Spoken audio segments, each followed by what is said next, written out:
ओम श्री गणेशाय नमः। सभी गीता प्रेमी साधकों को सादर प्रणाम के साथ जय श्री कृष्ण। श्रीमद् भगवत गीता अध्ययन की यात्रा में हम पहुंचे हैं अध्याय 10 श्लोक क्रमांक 37। भगवान अपनी विभूतियां बताते बताते आगे ए श्लोक में ऋषियों में कौन हूँ, पांडवों में कौन हूँ, मुनियों में कौन हूँ, कवियों में कौन हूँ, ये श्लोक में बताते हैं।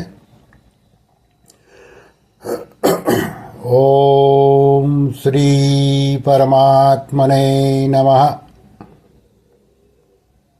भगवान उवाच वृष्णीनां वासुदेवोऽस्मि पाण्डवानां धनञ्जय मुनीनामप्यहं व्यासं कविनामूषणा कविः।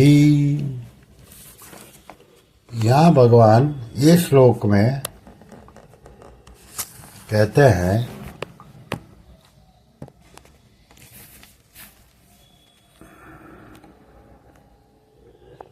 वृष्णि वंशियों में वासुदेव श्री कृष्ण और पांडवों में अर्जुन मैं हूँ, मुनियों में वेद व्यास और कवियों में कवि शुक्राचार्य भी मैं हूँ।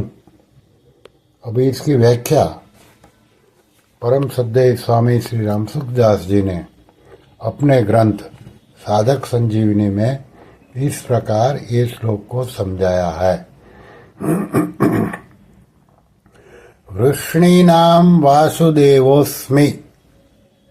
यहाँ भगवान श्री कृष्ण के अवतार का वर्णन नहीं है, प्रत्युत वृष्णि वंशियों में अपनी जो विशेषता है उस विशेषता को लेकर भगवान ने अपना विभूति रूप से वर्णन किया है। यहाँ भगवान का अपने को विभूति रूप से कहना तो संसार की दृष्टि से है, स्वरूप की दृष्टि से तो वे साक्षात भगवान ही हैं। इस अध्याय में जितनी विभूतियां आई हैं वे सब संसार की दृष्टि से हैं, तत्वतः तो वे परमात्मा स्वरूप ही है। आगे है पांडवानाम धनंजय।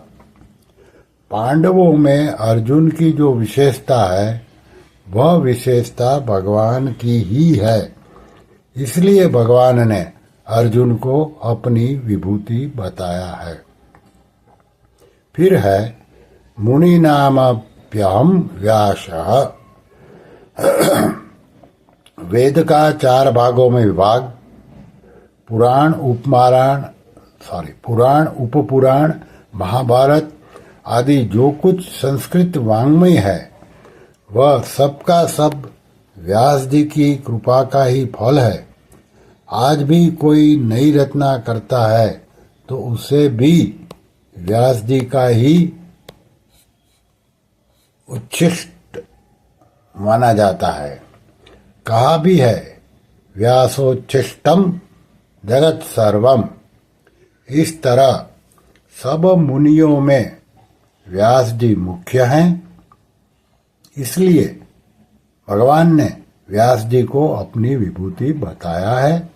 तात्पर्य है कि व्यास जी में विशेषता देखते ही भगवान की याद आनी चाहिए।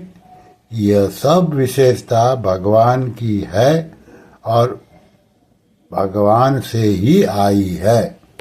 फिर है कविनामूषणा कविः। शास्त्रीय सिद्धांतों को ठीक तरह से जानने वाले जितने भी पंडित हैं वे सभी कवि कहलाते हैं। उन सब कवियों में शुक्राचार्य जी मुख्य हैं। शुक्राचार्य जी संजीवनी विद्या के ज्ञाता है। इनकी शुक्र नीति प्रसिद्ध है। इस प्रकार अनेक गुणों के कारण भगवान ने इन्हें अपनी विभूति बताया है। इन विभूतियों की महत्ता देखकर कहीं भी बुद्धि अटके तो उन महत्ता को भगवान की ही मानना चाहिए, क्योंकि वह महत्ता एक क्षण भी स्थायी रूप से न टिकने वाले संसार की नहीं हो सकती। श्री कृष्ण शरणं मम, श्री कृष्ण शरणं मम, श्री कृष्ण शरणं मम। ओम श्री कृष्णार्पणमस्तु।